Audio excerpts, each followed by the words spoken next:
In the heart of the jungle, where silence can be more dangerous than sound, a ranger was left to die, tied, bleeding, and forgotten by the world.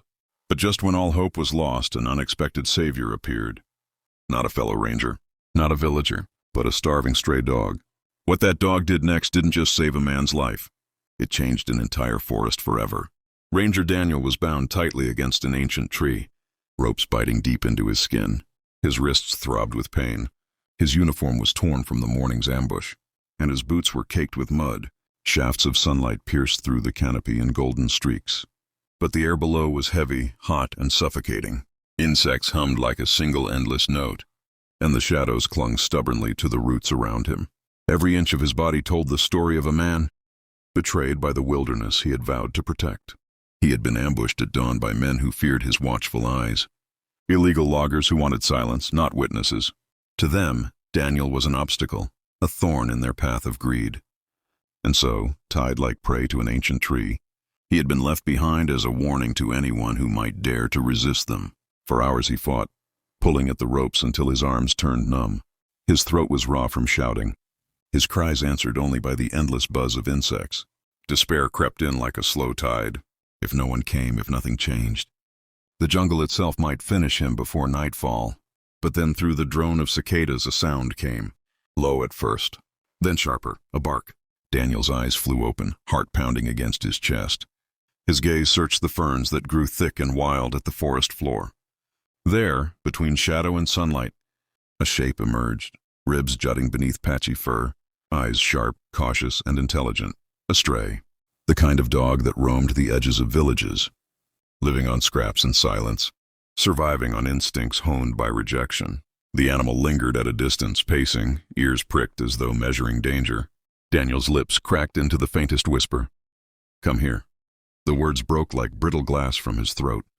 The dog tilted its head, curiosity flickering behind wary eyes.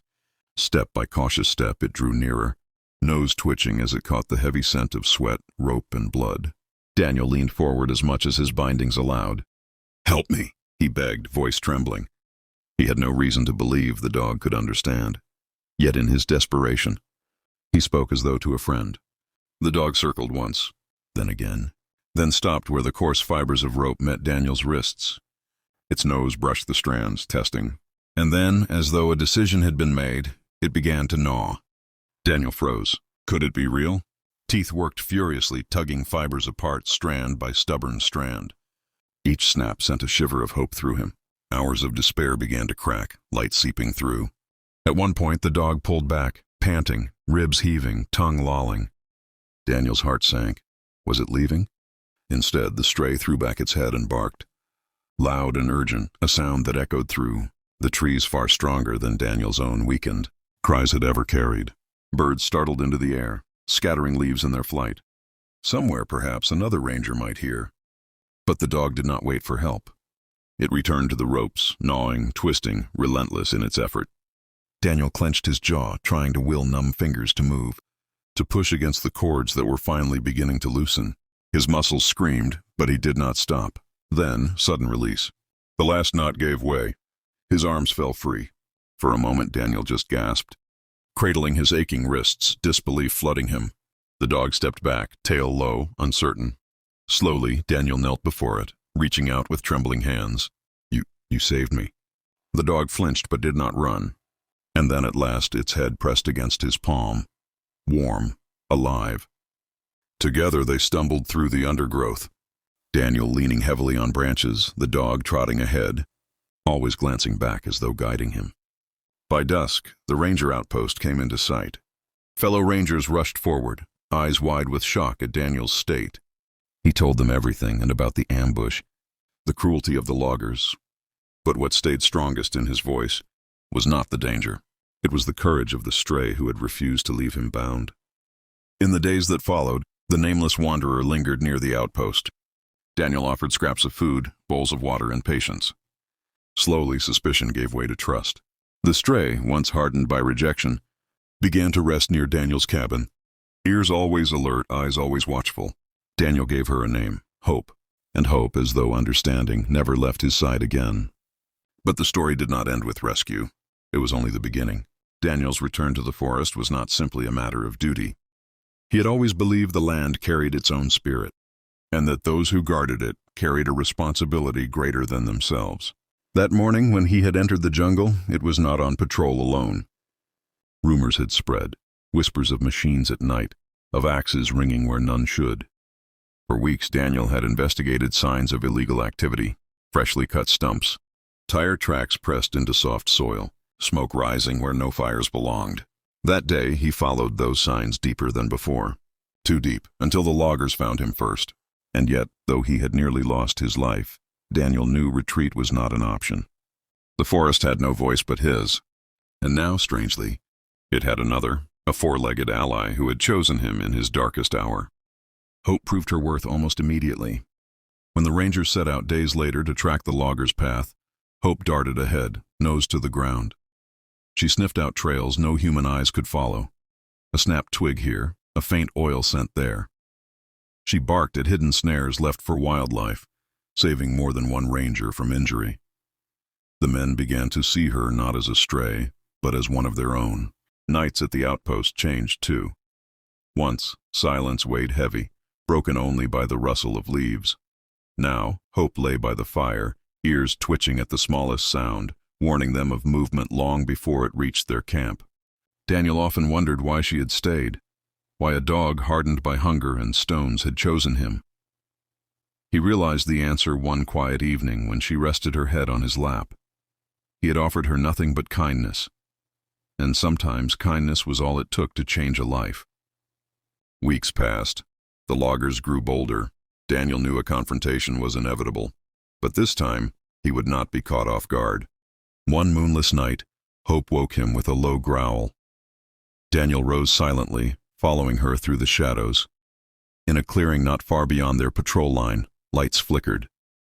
Men worked in secret, axes swinging, saws buzzing. Trees centuries old fell like broken bones. Daniel's heart burned with fury, but rushing in alone would mean disaster. Instead, he watched, memorizing faces, marking paths. Hope crouched low beside him, eyes locked on the intruders, her body taut with tension. She did not bark, not yet, as though she understood that silence was their greatest weapon. By dawn, Daniel returned with proof. Maps were drawn, traps planned, patrols doubled, and at the heart of every step, Hope guided them. The loggers never saw it coming. One by one, they were driven out, their camps dismantled, their saws confiscated. Some fled before the rangers even arrived, spooked by the echoes of barking that haunted their nights. They whispered of a ghost dog that prowled the jungle, protecting its guardian. Fear did what steel could not. But the jungle held more than human enemies. One afternoon, a storm rolled in, fierce and sudden. Rain fell in sheets, turning soil into rivers. Amid the chaos, Daniel heard it, the frantic cries of a child. Hope darted ahead, bounding through mud and water until she reached a boy clinging to a broken log. His village, it turned out, had been flooded, and he had been swept into the forest. Daniel fought the currents, but it was Hope who plunged first, teeth gripping the boy's torn shirt, hauling him toward higher ground. Together, man and dog saved the child's life. When they returned him to his mother, the woman wept, falling at their feet. "You are more than a ranger," she told Daniel, "and she is more than a dog." Word spread. The ranger and his stray became legends whispered from one village to the next. Not just guardians of the forest, but guardians of the people too. Seasons shifted. Months passed. Daniel and Hope faced dangers again and again. A wounded leopard that strayed too close to farms, poachers who laid cruel traps, fires that threatened to consume acres of green. Through it all, they stood side by side. Hope was no longer a nameless wanderer.